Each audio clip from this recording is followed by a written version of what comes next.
ఈరోజు చూడండి మనము చెప్పుకోబోయే టాపిక్ వచ్చేసి వర్ణమాలకు సంబంధించి మనకు తెలుగు గ్రామర్ సంబంధించి చెప్పుకోవడం అనేది జరుగుతుంది. సో ఇది మనకు టెట్లో కానీ సో ఒక్కొక్కసారి టెట్ కమిటీ యాడ్లో కానీ సో డిఎస్సికి సంబంధించి కానీ ఒక మెయిన్ రోల్ అనేది తీసుకుంటూ ఉంటుంది. యాజ్ పర్ తెలంగాణ కావచ్చు, ఆంధ్రప్రదేశ్లో కావచ్చు, రెండు స్టేట్లలో కూడా మనకు తెలుగు గ్రామర్ అనేది సేమ్. గ్రామర్ అనేది తెలుగు గ్రామర్ ఎక్కడైనా కూడా సేమ్, ఇంగ్లీష్ గ్రామర్ కూడా సేమ్ ఉంటుంది. కాబట్టి వర్ణమాల అనేది మనకు రెండు స్టేట్లో కూడా పనిపిస్తుంది. ఈ మనకు వర్ణమాల గురించి మనకు దాదాపు టెట్లో కూడా చాలాసార్లు రావడం జరిగింది. మన 8th క్లాస్ టెక్స్ట్ బుక్లో కూడా వర్ణమాల గురించి డీటెయిల్గా ఇవ్వడం అనేది జరిగింది. సో మేము అక్కడ నుంచి తీసుకొని మ్యాటర్ అనేది చెప్తూ ఉన్నాం. దీని గురించి చెప్పే ముందు కొద్దిగా మ్యాటర్ అడిషనల్గా చెప్పుకుంటే, సో వర్ణమాలలో మనకు మెథడాలజీ ప్రకారం పోతే సంస్కృతంలో చూడండి 50 అక్షరాలు అనేవి ఉంటాయి వర్ణమాల. సో వర్ణమాలలో 50 అక్షరాలు అనేవి ఉంటాయి. అదే మనకు ప్రాకృతంలో తీసుకుంటే ఇదే వర్ణమాల అక్షరాలు మనకు 40 ఉండడం అని జరుగుతుంది. సో 40. అదే అచ్చ తెలుగు మన వర్ణమాలలో తీసుకుంటే మనకు కేవలం 36, సో 36 మాత్రమే ఉండడం అనేది జరుగుతుంది. సో అక్షరం మనకి ఇప్పుడు ఉన్నటువంటి ఈ తెలుగు వర్ణమాల అక్షరాలు మనకు త్రిలింగ ప్రదేశాలు అంటారు కదండి. సో శ్రీశైలం, ద్రాక్షారామం, కాళేశ్వరం అనేటువంటి ప్రాంతాల మధ్యలో ఉన్నటువంటి జనాభాను మాట్లాడుకున్నటువంటి ఆ వర్ణమాల ఉపయోగించినటువంటి పదాలను ఆధారం చేసుకున్నటువంటి ఏర్పడినటువంటి భాషకు ఉపయోగించినటువంటి ఈ వర్ణమాల అనేది మనకు ప్రస్తుతం అనేది ఉండడం అనేది జరిగింది. సో ఇందులో మనకు టోటల్గా 56 అక్షరాలు అనేవి ఉంటాయి. సో గుర్తుపెట్టుకోండి 56. ఇందులో మనకు అచ్చులు అనేవి 16 ఉండడం జరుగుతుంది. సో హల్లులు 37 ఉంటాయి. సో చూడండి 13, సో 53. సో మిగిలిన 3 ఉంటాయి చూడండి. ఈ 3 మనకు ఉభయాక్షరాలుగా ఉంటాయి. చూడండి అచ్చులు అయితే మనకు 16 ఉంటాయి. హల్లులు మనకు ఎన్ని ఉంటాయండి? సో హల్లులు 37 ఉండడం అనేది జరుగుతుంది. ఇది మనకు ప్రజెంట్ ఉన్నటువంటి వర్ణమాల. మొత్తం మనకు 56 అక్షరాలు అనేవి ఉండడం అనేది జరుగుతుంది. వీటితో పాటు మనకి ఏముంటుంది? ఉభయాక్షరాలు అనేవి ఉంటాయి. సో టెట్లో మనకు మ్యాక్సిమం ఎక్కువ శాతం అడిగిన క్వశ్చన్ ఏంటంటే ఉభయాక్షరాలు ఎన్ని, అర్థమవుతుందా? ఉభయాక్షరాలు ఎన్ని. సో ఉభయాక్షరాలు ఎన్ని 3 ఉంటాయి. ఆ 3 కూడా కలిపేసుకుంటే 0, అర 0, విసర్గ అంటారు. 0, అర 0, విసర్గ. 0, అర 0, విసర్గ. ఈ విధంగా మనము తీసుకోవడం జరుగుతుంది. సో ఇవి మనకు ఉభయాక్షరాలు. వీటి మొత్తం కలుపుకొని మనకు టోటల్గా 56 అనేటువంటి వర్ణమాల అక్షరాలు అనేవి ఉండడం అనేది జరుగుతుంది. ఫస్ట్ మనం అచ్చులు చూసుకుంటే అచ్చులు 16. సో ఇవి మనకు సంస్కృతం నుండి కలవడం అనేది జరిగింది. సో చూడండి అచ్చులు మనకు 16 ఉండడం అనేది జరుగుతుంది. సో వీటికి మనకి ఏమంటామంటే అచ్చులు, ఇవి అచ్చులు. సో అచ్చులు మనకు 16 ఉన్నాయి. వీటికి మరొక పేరు ఏమంటారంటే అచ్చులు. సో దీన్నే ప్రాణములు. వీటినే మనము ఇంకోటి ఏమంటామంటే సో స్వరాలు అని చెప్పడం అనేది జరుగుతుంది. అచ్చులకు మరొక పేరు స్వరాలు లేదా ప్రాణములు. అచ్చులు మనకు మొత్తం 16 ఉండడం జరిగింది.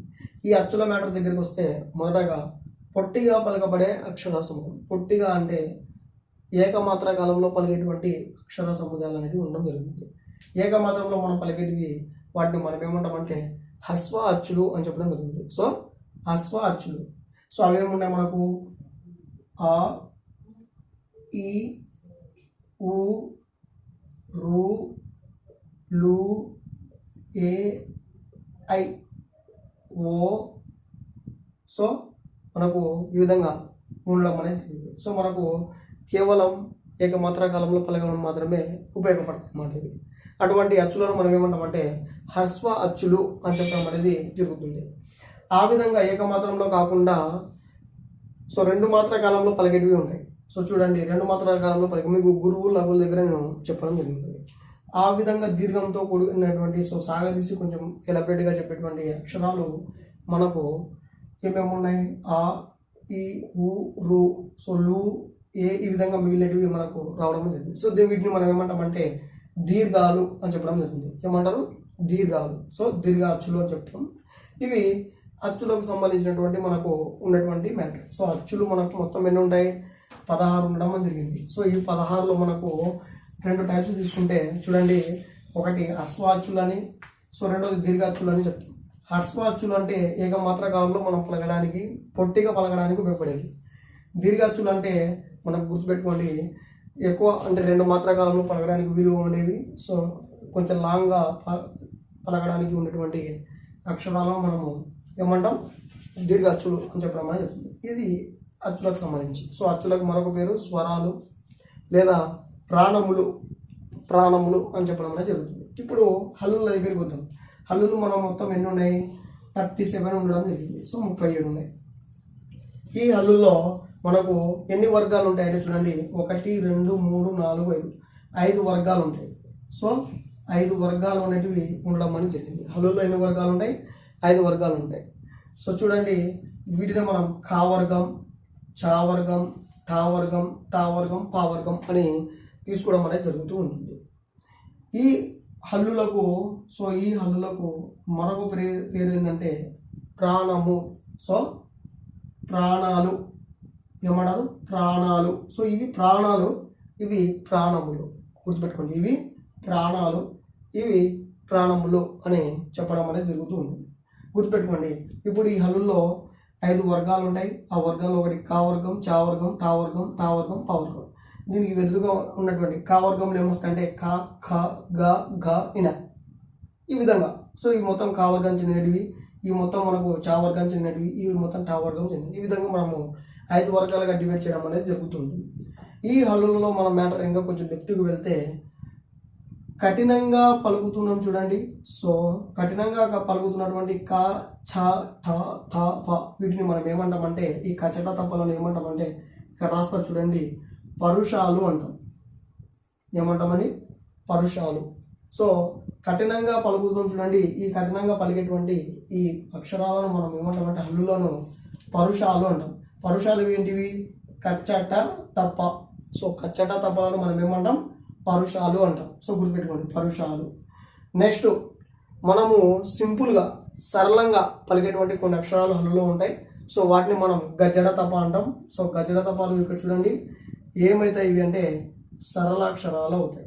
సో ఏమవుతాయి ఇవి, ఇక్కడ రాసిన చూడండి, సరళాలు. ఏమవుతాయి, సరళాలు. పరుషాలు అంటే కచ్చడ తపను మనం ఏమంటున్నాం, పరుషాలు అంటున్నాం. గజ్జడ దప్పను మనం ఏమంటున్నాం, తెలుగుగా పలుకుతున్నాం కాబట్టి సరళాలు అని చెప్పడం జరుగుతుంది. పరుషాలు, సరళాలు. సో వీటికి మీరు గుర్తుపెట్టుకోండి. తర్వాత వర్గం కలిగినటువంటివి ఉన్నాయి, ఒత్తులు. సో వర్గంతో కూడి ఒత్తులు కలిగినటువంటి అక్షరాలు మనకు 2 కనిపిస్తున్నాయి ఇక్కడ చూడండి. వర్గంతో కలిగినటువంటి ఒత్తులు కలిగినటువంటి అక్షరాలు ఇక్కడ కనిపిస్తూ ఉన్నాయి, ఈ 2. సో ఖ, ఛ, ఠ, థ, ఫ. సో గ, జ ఈ విధంగా ఉన్నాయి కదండి. ఈ 2 వాటిని మనం ఏమంటామంటే గుర్తుపెట్టుకోండి, వీటిని వర్గ యుక్యులు అని చెప్తాం. వర్గ యుక్యులు. సో వర్గ యుక్కులు అనేటువంటి చెప్పడం అనేది జరుగుతుంది. సో వీటిని కాచ, సో వర్గం కలిగినటువంటి ఒత్తులు కలిగినటువంటి అక్షరాలు. ఇంకా మిగిలినటువంటి ఈ లాస్ట్కు మిగిలినటువంటి ఈ అక్షరాలు మనకు ముక్కు సాయంతో పలగాల్సి వస్తుంది, జ్ఞ, జ్ఞ, నా అని. సో ఈ విధంగా పలగాల్సి వస్తుంది కాబట్టి, సో మన ముక్కును మన పరిభాషలో అనునాసికం అంటాం కాబట్టి, సో వీటిని మనం ఏమంటామంటే అనునాసిక అక్షరాలు అని చెప్పడం అనేది జరుగుతుంది. సో అనునాసిక అక్షరాలు. సో మనకు as per 8th class nutrition ప్రకారంగా పోతున్నాం. వర్ణమాల గురించి చూడండి, అనునాసిక అక్షరాలు అని చెప్పడం అనేది జరుగుతుంది. చూడండి, పరుషాలు అంటే ఏంటివి, సరళాలు అంటే ఏమిటి, సో వర్గ యుక్తులు అంటే ఏమిటి, సో అనునాసిక అక్షరాలు అంటే ఏమిటి ఇప్పుడు మనం చూసుకుందాం. కచ్చడ తప్ప అంటే పరుషాలు, గజడ తప్ప అంటే సరళాలు. కచ్చడ తప్ప, గజడ తప్ప లేకుండా మిగిలినటువంటి ఈ అక్షరాల సమయం హల్లులో ఉన్నాయి చూడండి, వీటిని మనం ఏమంటామంటే స్థిరాలు అంటాం. ఏమంటాం, స్థిరాలు. సో స్థిరాలు అంటే అర్థం ఏంది, ఏం పరుషాలు ఉండకూడదు, నెక్స్ట్ వచ్చేసి సరళాలు ఉండకూడదు. సో పరుషాలు, సరళాలు లేనటువంటి మిగిలినటువంటి హల్లులను మనం ఏమంటామంటే స్థిరాలు అని చెప్పడం జరుగుతుంది. ఏమంటామండి, స్థిరాలు. స్థిరాలు అంటే అర్థం ఏంటంటే అందులో కచ్చట తప్ప ఉండకూడదు, గజడ దప ఉండకూడదు. అంటే పరుషాలు ఉండకూడదు, సరళాలు ఉండకూడదు. ఆ పరుషాలు సరళాలు లేనటువంటి హల్లుల సముదాయాన్ని మనం ఏమంటామంటే గుర్తుపెట్టుకోండి స్థిరాలు అని చెప్పడం అనేది జరుగుతుంది. ఏమంటారు? స్థిరాలు. ఒకవేళ కా నుంచి మొదలుకొని సో మా వరకు ఉన్నటువంటి హల్లుల సముదాయాన్ని సో కా నుంచి మొత్తం కలుపుకొని ఈ బాక్స్ మొత్తం కలుపుకొని ఇక్కడ మా వరకు కటింగ్ ఉన్నటువంటి అక్షరాల సముదాయాన్ని మనం ఏమంటామంటే చూడండి స్పర్శాలు అంటాం. ఏమంటామండి? స్పర్శాలు. ఏమంటాం? స్పర్శాలు. స్పర్శాలు అంటే కా నుంచి మొదలుకొని ఈ మొత్తం కా వర్గం, చా వర్గం, టా వర్గం, తా వర్గం, పా వర్గం చూసారండి. పా వర్గంలో కూడా ఎండింగ్ ఏముంది? మా ఉంది. ఈ మా వరకు ఉన్నటువంటి ఈ హల్లుల సముదాయాన్ని మనం ఏమంటామంటే స్పర్శాలు అని చెప్పడం జరుగుతుంది. సో గుర్తుపెట్టుకోండి ఇవి స్పర్శాలు, ఇవి స్థిరాలు. గుర్తుపెట్టుకోండి. ఇంకా వీడికి మనకు ఇంతవరకు చెప్పుకున్నాం. ఇంకా మిగిలినటువంటి యా, రా, లా, వా, శేష, సా, హ, ల, అక్ష, బంట ఉన్నాయి కదండి. వీటి గురించి తీసుకుంటే మనకు అంగిలి సాయంతో పలికేటువంటి అక్షరాలను మనము అంతస్తాలు అని ఏమంటాం? అంతస్తాలు. చూడండి అంతస్తాలు ఇక్కడ రాసిన చూడండి అంతస్తాలు. ఈ అంతస్తాలు మనకు ఏమేమి వస్తాయి? యా, రా, లా, అల, వా. ఏమొస్తాయి? యా, రా, లా, లా, వా అనేటువంటివి మనకేమొస్తాయి? అంతస్తాల కిందికి రావడం అనేది జరుగుతుంది. అంగిలి స్థానంతో పలుకుతాం. మనము పలుకుతున్నప్పుడు మన అంగిలి పైకి నాలుక అనేది పై బాగా తగ్గుతుంది. యా, రా అనుకుంటా. సో చూడండి ఒకసారి ట్రై చేసుకోండి. అంతస్తాలను చెప్పడం అనేది జరుగుతుంది. ఇంకా మిగిలినటువంటి ఈ వర్ణమాలలో మిగిలినటువంటి అక్షరాలను మనము ఊష్మాలు అంటాం. ఎందుకంటే అవి పలికేటప్పుడు ఊది పలకాల్సి వస్తుంది. సో ఊది పలికేటువంటి అక్షరాలను మనం ఏమంటామంటే ఊష్మాలు అంటాం. సో ఊష్మాలు. షే, ష, స, హ. చూడండి సే, ష, స, హ అనేటివి మనం పెద్దల సాయంతో ఊది పలుకుతున్నాం కదా. కాబట్టి మనం వీటిని ఏమంటామంటే ఊష్మాలు అని చెప్పడం అనేది జరుగుతూ ఉంటుంది. ఇది మనకు వర్ణమాలలో ఉన్నటువంటి 56 అక్షరాలు, అందులో ఉన్నటువంటి అచ్చులు, అందులో ఉన్నటువంటి హల్లులు ఒక్కొక్క దానికి డివైడ్ చేసుకుని చెప్పుకోవడం అనేది జరుగుతుంది. దాంతోపాటు మనకు మిగిలింది ఇంకా చివరగా ఉభయ అక్షరాలు. సో ఉభయ అక్షరాలు మనకి ఎన్ని ఉంటాయి? Most important. దాదాపు మీకు టెట్లో మ్యాక్సిమం ఇక్కడ ఇదే అడుగుతున్నారు. ఉభయ అక్షరాలు ఎన్ని, లేకపోతే కింది వాటిలో ఉభయాక్షరం కానిది ఏది. సో ఈ విధంగా అడగడం అనేది జరుగుతుంది. సో ఉభయ అక్షరాలు మనకు కేవలం 3 ఉన్నాయండి. అవేంటివి? సున్నా. చూడండి సున్నా, అరసున్నా. అరసున్నా మనకు ఎక్కువగా గ్రాంథిక భాషలో వాడతారు. సున్నా అనేది మనకి ఇక్కడ పక్కనే ఉంది, గుర్తుపెట్టుకోండి. గుడింతాల్లో వాడతాం. విసర్గ అనేది మనం చూడండి ఆహాలోనే ఉంది. విసర్గ అనేది అర్థమవుతుందా? వీటిని కూడా మనము గుడింతాల్లో వాడతాం. సో కాబట్టి ఈ అరసున్నా అనేది కేవలం మనకు గ్రాంథిక భాషలో పద్య రూపంలో భాషలలో మనకు ఎక్కువగా కనిపిస్తూ ఉంటుంది. కాబట్టి సున్నా, అరసున్నా, విసర్గను మనం కలిపి ఏమంటామంటే ఉభయ అక్షరాలు అని చెప్పడం అనేది జరుగుతూ ఉంటుంది. ఎందుకు వర్ణమాల చెప్పడం జరిగిందంటే చూడండి, చూడడానికి సింపుల్ బేసిక్ టాపిక్ గ్రామర్లో.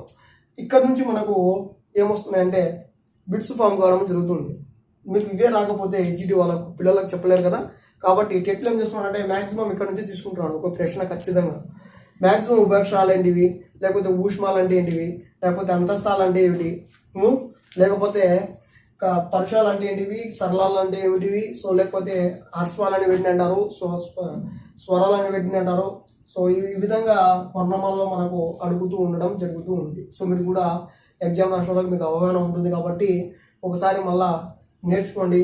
చాలా ఈజీ టాపిక్, సింపుల్ టాపిక్, మనకు ఈజీగా స్కోరింగ్ పాయింట్ తెచ్చే టాపిక్. చిన్న చిన్న మార్కులు మాత్రం పోగొట్టుకోకండి. ఇది మనకు వర్ణమాల గురించి బేసిక్ నేర్పించాలని చెప్పేసి అనుకున్నాం.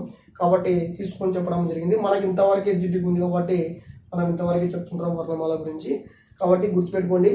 మీరు ఇన్ఫర్మేషన్ మీకు వర్తి అనిపిస్తుంది అనుకోండి, so like, share and comment చేయండి. స్కిప్ మాత్రం చేయకండి. గుర్తుపెట్టుకోండి, స్కిప్ చేస్తే ఏ విషయం కూడా ఎవరికి కూడా అర్థం కాదు. కాబట్టి స్కిప్ చేయకుండా చూడండి. ఉన్నటువంటి తక్కువ ఇన్ఫర్మేషన్ అయినా ఎక్కువ ఇన్ఫర్మేషన్ అయినా సరే. కాబట్టి అది ఒకటి హ్యాబిట్ చేసుకోండి. సో మీరు సబ్స్క్రైబ్ చేసుకోండి, మీ ఫ్రెండ్స్తో కూడా సబ్స్క్రైబ్ చేయించండి, మా ఛానల్ని సపోర్ట్ చేయండి. Thank you.